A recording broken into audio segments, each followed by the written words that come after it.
What if the most powerful force shaping your future isn't luck or intelligence or even opportunity, but your ability to control yourself? Think about it. The greatest victories in history weren't won on battlefields. They were won within. And that's what Ryan Holiday's book, Discipline is Destiny, is all about. The quiet, unseen war between you and you. Ryan Holiday, the modern voice of Stoic philosophy, invites us to rethink what it really means to live a good life. Not a fast one, not a loud one, but a controlled one, anchored in discipline, self-mastery, and purpose. He draws from the lives of history's most disciplined minds, from Marcus Aurelius and Queen Elizabeth II to Lou Gehrig, Steve Jobs, and even ancient Stoics who faced chaos and temptation, and shows us that greatness is never spontaneous.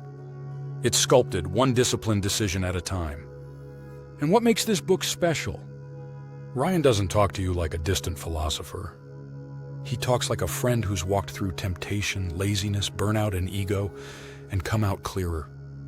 He humanizes discipline, makes it emotional, makes it real. So if you've ever told yourself, "I'll start tomorrow," or "I just can't stay consistent," this summary might just be the slap of clarity you need. Lesson 1, the battle is always within. Before you conquer the world, you must conquer the noise inside your own head. Discipline, Ryan says, begins where excuses are born, in the mind. It's not about what's happening around you, but what's happening within you. The moment you say, "I'll do it later," you've already surrendered. Marcus Aurelius, the philosopher king, ruled an empire in chaos. But his true war wasn't against invaders. It was against distraction, fear, and impulse. He reminded himself daily, "You have power over your mind, not outside events. Realize this, and you'll find strength." Discipline means recognizing that every day, two versions of you wake up. One wants comfort, the other wants growth. The question is, which one will you feed? Practical viewpoint, think of Kobe Bryant. He wasn't superhuman. He was super consistent. While others slept, he practiced. While others relaxed, he refined. He understood that the battle for greatness happens when nobody's watching, when the mind says stop, but the heart whispers one more. Ask yourself, when no one's clapping, do you still show up? Lesson 2, control your passions before they control you. Passion can light your way or burn your world to ashes. Ryan Holiday warns that passion, though powerful, is also dangerous. It can make you impulsive, impatient, reckless. True discipline isn't about killing your fire, it's about learning to aim it. The Stoics said it beautifully. Passion without restraint is like a wild horse without a rider. You may start fast, but you'll crash hard. Holiday gives the example of Alexander the Great. Brilliant, unstoppable, but consumed by his own ambition. His lack of emotional discipline destroyed the very empire he built. Discipline is emotional intelligence in motion. It's saying, "I feel this, but I won't be ruled by it." Practical viewpoint, think about Steve Jobs. His passion for innovation was unmatched, but it was his discipline, his ruthless focus on simplicity, precision, and timing that created Apple's elegance. It wasn't about chasing every idea. It was about mastering restraint. When you learn to manage passion, you stop being its victim and start being its commander. Lesson 3, the power of routine, discipline in the details. Greatness isn't built in one grand act. It's built in thousands of quiet repetitions. Ryan reminds us that discipline thrives in routine. We often think success comes from inspiration. But inspiration is unreliable, discipline isn't. The Stoics woke up early. They meditated, wrote, trained their minds and bodies. Their secret? They didn't rely on mood. They relied on method. Holiday emphasizes that even the most creative minds, from Hemingway to Picasso, had rigid routines. Why? Because structure gives freedom. It saves you from decision fatigue. It keeps you grounded when motivation fades. Practical viewpoint, former Navy SEAL Jocko Willink wakes up at 4:30 a.m. every day. Not because he loves mornings, but because it's a daily act of dominance over laziness. When the alarm rings, it's not about sleep, it's about strength. His message? Discipline equals freedom. Ask yourself, if someone followed your daily routine for 30 days, would their life improve or collapse? That answer tells you everything. Lesson 4. Endure the boring. That's where power grows. Everyone wants the results. Few can survive the repetition. Ryan says that the most successful people don't just tolerate boredom, they train in it. Discipline is forged in the dull, unsexy hours when nothing seems to be happening. It's the writer rewriting the same page for the 10th time. It's the athlete practicing the same move for the 1,000th. That's where mastery lives, in the boring. He writes, "If you can't do the ordinary things consistently, you'll never do the extraordinary things once." Practical viewpoint. Olympic swimmer Michael Phelps trained for 5 to 6 hours daily, even on holidays, even on his birthday. He didn't wait to feel like it, he just did it. And when he won gold, people called him talented. But the truth, he was just more consistent than anyone else. In your own life, the boring tasks, reading, practicing, saving, showing up, those are your silent investments. Over time, they pay interest that others can only dream of. Lesson 5. Master the body, free the mind. The body is the first battlefield of discipline, and the mind is its prize. Ryan reminds us, if you can't command your body, you'll never command your mind. When you overeat, oversleep, overconsume, you hand your power away piece by piece. Discipline in the body teaches obedience to purpose. Your physical habits either sharpen your will or dull it. The Stoics treated the body as a tool, to serve, not to be served. They exercised, ate simply, and avoided indulgence. Not because they hated pleasure, but because they didn't want pleasure to own them. Practical viewpoint. David Goggins, once overweight, depressed, and broken, became one of the toughest endurance athletes on earth.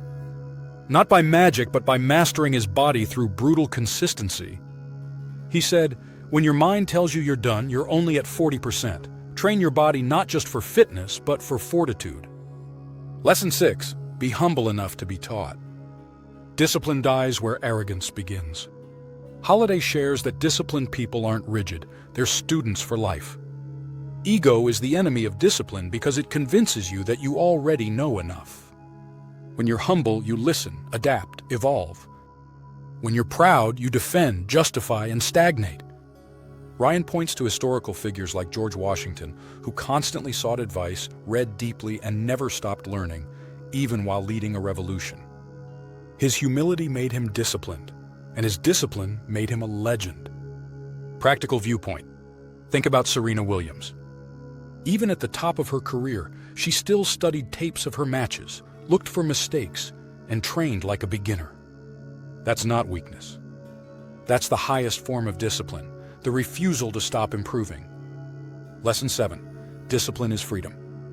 It sounds backward, but the more disciplined you are, the freer you become. Ryan Holiday brings it all together with this paradox. The person who can say no to distractions, no to temptations, no to impulses, is the one who can truly say yes to their purpose. Discipline gives you clarity. It gives you time. It gives you peace.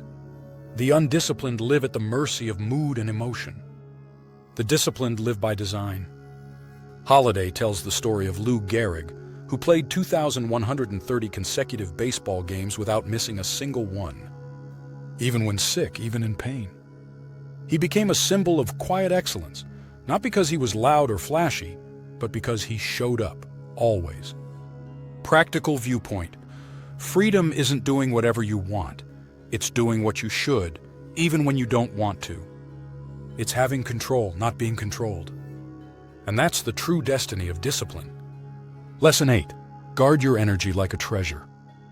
You can do anything, but not everything. Holiday warns that undisciplined people burn out not from laziness, but from leaking energy everywhere. They say yes to every project, every distraction, every emotion, and end up exhausted.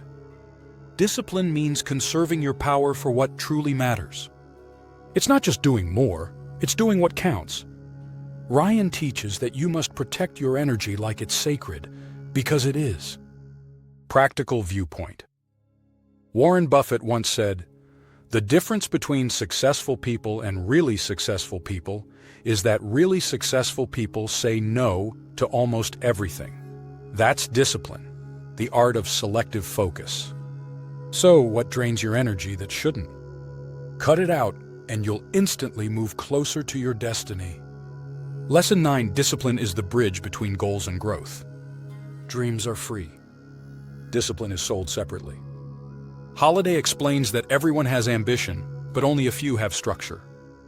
You can want success badly, but without daily discipline, your dreams remain just that, dreams. He says, "The difference between what you want and what you get is what you do daily." Discipline turns goals into growth by converting desire into deliberate action. Practical viewpoint. Elon Musk famously works in intense, focused sprints, sleeping in factories, refining, testing, iterating. But it's not chaos, it's structured obsession. He doesn't chase the idea, he chases the execution. That's what separates the dreamers from the doers. Lesson 10: Discipline is freedom. The paradox of life: the more rules you have, the freer you become. Ryan closes by explaining that real freedom isn't doing whatever you want. It's having control over what you don't want. It's saying no to impulses and yes to purpose. When you discipline your thoughts, your habits, and your desires, you stop being a slave to them. You gain clarity. You gain time. You gain peace. Practical viewpoint. Lou Gehrig, the baseball legend, played 2,130 consecutive games without missing one. Even through pain, even through exhaustion. That consistency made him timeless. He wasn't chasing freedom, he lived it through discipline. So let me ask you, where in your life are you losing small battles of discipline? The little compromises that are costing you the bigger victory. Because discipline isn't about punishment. It's about power. It's not about perfection. It's about progress. And when you master yourself, the world starts to bend in your favor. So, which lesson hit you hardest today? Was it mastering your body? Enduring the boring? Or maybe realizing that routine is the real flex? Tell me your thoughts in the comments.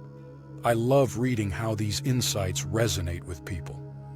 And if this message hit home, don't leave yet. Tap like, subscribe, and explore more on the Summary Shelf, where we break down books that don't just inform you, but transform you. Because here, we don't just chase motivation. We build discipline, one book at a time. Stay curious, stay consistent, and above all, stay disciplined.